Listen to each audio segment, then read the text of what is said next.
केंद्र सरकार ने भारतीय सेना के भर्ती के नियमों को निरस्त कर दिए गए हैं।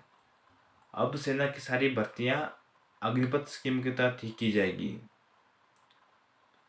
इस स्कीम के अंतर्गत भारतीय सेना में सैनिकों को 4 साल के लिए भर्ती किया जाएगा और अग्निपथ स्कीम के अंतर्गत भर्ती होने वाले सैनिकों को अग्निवीर के नाम से जाना जाएगा। यह भर्तियां साल में 2 बार होगी और सरकार ने 1 साल के भीतर 46,000 वैकेंसी भरने का ऐलान किया है। आइए इसके लिए अभी हम एक छोटी सी वीडियो को देखते हैं। खतरों से आंखें मिलाने का हो जुनून, ऐसे हैं भारत के वीर जवान।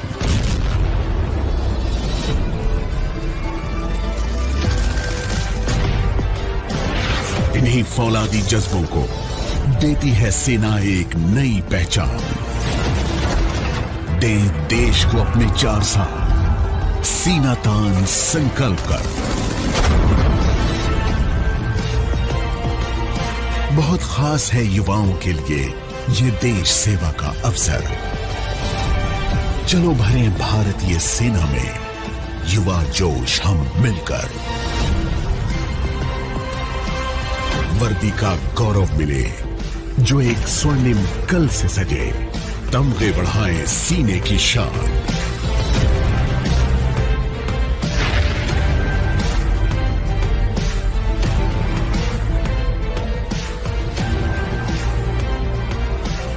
शूरवीर योद्धा हमारे भरे आत्मनिर्भरता की उड़ान।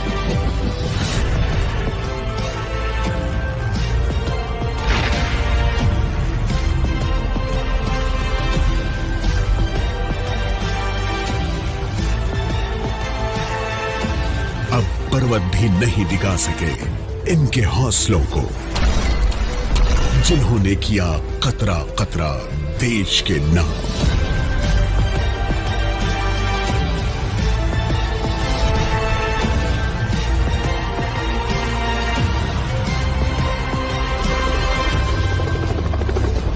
बने भारत के अग्निवीर, अग्निवीर बने।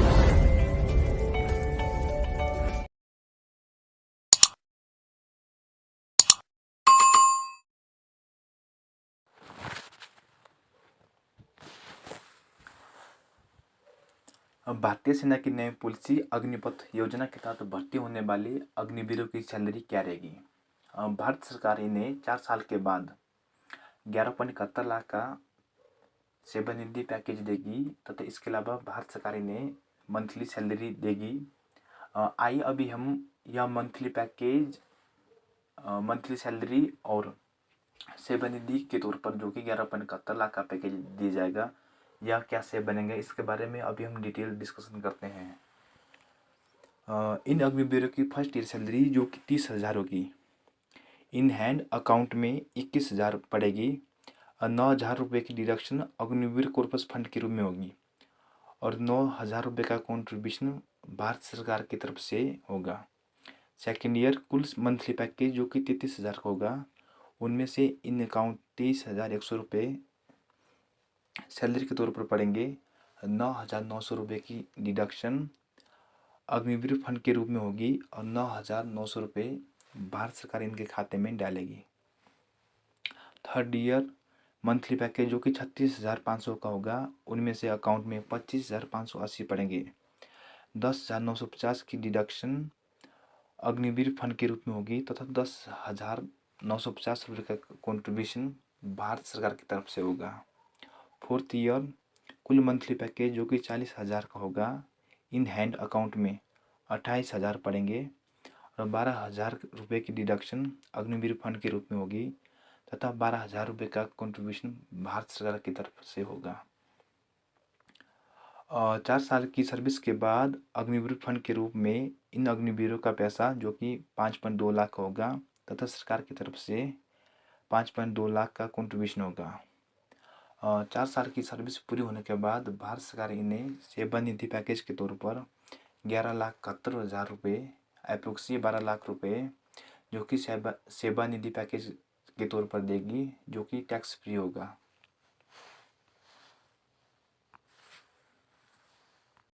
भारत सरकार ने अग्निपथ स्कीम को क्यों अपनाया?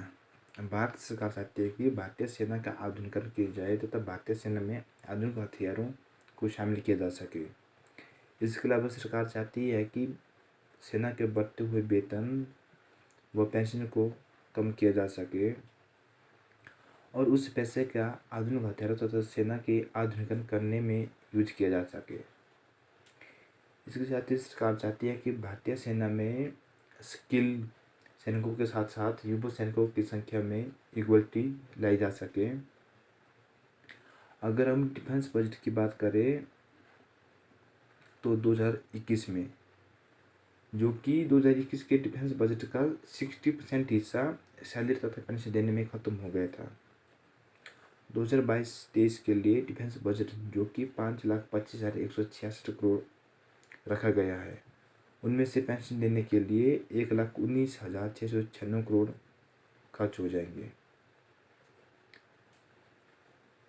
इसलिए भारत सरकार चाहती है कि पेंशन को ख़त्म करके जो पैसा बचता है उसका उपयोग आधुनिक हथियारों को खरीदने के लिए यूज किया जा सके।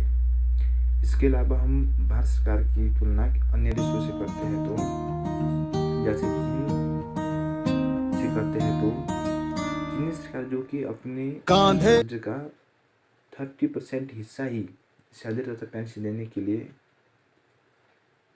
यूज करते हैं। इसके अलावा अपने बजट का 70% हिस्सा अपनी सेना में हथियारों को शामिल करने के लिए करते हैं। युवा तथा एक्स आर्मी अफसर इस स्कीम की आलोचना इसलिए कर रहे हैं।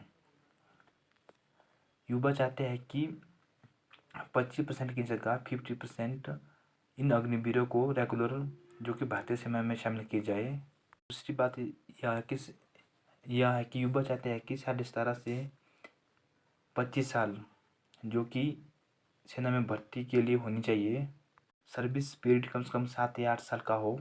इसके अलावा 30 से 35 लाख तक रिटायरमेंट के बाद सैलरी पैकेज दिया जाए।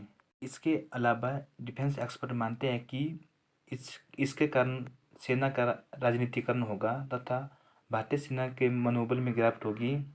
आइए इसके लिए अभी हम एक शॉर्ट वीडियो देखते हैं। स्कीम है मेरे मुताबिक बहुत ही रिग्रेसिव है। अगर आपने डिफेंस मिनिस्टर की स्टेटमेंट सुनी तो उन्होंने सबसे पहले कहा इसका मुख्य मकसद है कि हिंदुस्तान की फौज को एक बेहतरीन, दुनिया की बेहतरीन फौज बनाना।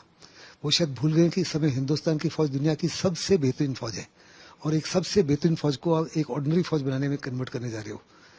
4 साल के लिए यूथ आकर्षित नहीं होगा, लेकिन जबरदस्ती, क्योंकि बेरोजगारी है, कोई और नौकरी के साधन नहीं है, गवर्नमेंट किसी प्रकार के नौकरी के साधन को नहीं जुटा सकी और 46,000 लोगों को एक ही समय रिक्रूट करने जा रहे हैं, तो लोग आएंगे, लेकिन आने के बाद में बहुत ही जबरदस्त निराशा छा जाएगी, क्योंकि साफ तौर पे जानता है कि 4 साल के बाद में बिना कोई टर्मिनल बेनिफिट्स के उसको बाहर निकाल दिया जाएगा, उसको कागज के टुकड़े दिए जाएंगे सर्टिफिकेशन के लिए। आज का जो सैनिक है, लगभग 55,000 सैनिक जो है हर साल रिटायर होते हैं। वो बड़े सुपर सोफिस्टिकेटेड हाईटेक इक्विपमेंट को मेंटेन करते हैं, ऑपरेट करते हैं। उसके बावजूद उनको सिवाय गार्ड्स के, सिक्योरिटी गार्ड वगैरह की कोई और ड्यूटी नहीं मिलती, कोई जॉब नहीं मिलती, कॉर्पोरेट वर्ल्ड आपको नहीं लेगा और आप पैरामिलिट्री फोर्सेज जो है वो नए रिक्रूट को पसंद करेंगी बजाय उसको जो फौज ने डिस्कार्ड कर दिया है, एयरफोर्स या आर्मी ने डिस्कार्ड कर दिया है। ऐसे में ये जो अग्निवीर हैं वास्तव में ये देश के लिए बहुत बड़ी चुनौती के रूप में बदल सकते हैं, क्योंकि इनको बड़ी आसानी से रेडिकलाइज किया जा सकता है। इनको बड़ी आसानी से, खुद फौज में इंक्लूडिंग ट्रेनिंग 41 ईयर्स रहा, एक अच्छा सैनिक बनने के लिए, चाहे आप इन्फेंट्री में हो या आर्मर में हो या आर्टिलरी में हो या एयरफोर्स या नेवी में, 7 से 8 साल लग जाते हैं। उसकी तो ट्रेनिंग ही 6 महीने है और अपने 6 महीने के बाद में उसको भेज रहे हो सियाचिन में या ईस्टर्न लद्दाख में या अरुणाचल में या पाकिस्तान के खिलाफ, जहाँ पे उसके सामने जो है बहुत ही एक शूरवीर सैनिक खड़ा है। इसका तजुर्बा तो किसी प्रकार का हो नहीं और साफ तौर पे जानता है कि मेरे को तो 3 साल 4 साल के निकल जाना है, तो क्यों वो अपनी जान को हथेली पर रखेगा? उसकी क्या मोटिवेशन होगी, उसका क्या मोरल होगा, उसकी किस प्रकार की तमन्ना होगा, किस प्रकार का जोश होगा, जिसकी राजनाथ सिंह बात कर रहे हैं। और जो तीनों चीज की प्रेजेंटेशन है बड़े ध्यान से सुनी, उनकी साफ तौर पे बॉडी लैंग्वेज दर्शाती थी कि वास्तव में वो स्क्रीन के फेवर में नहीं है, लेकिन उनको मजबूरन एक ऐसा नैरेटिव पेश करना किया जा रहा है जो गवर्नमेंट के व्यू को सपोर्ट करे। अनफॉर्चुनेटली हमने मानेक शॉ जैसे जनरल नहीं प्रोड्यूस किए जो सरकार को साफ तौर पे कहे ये जो है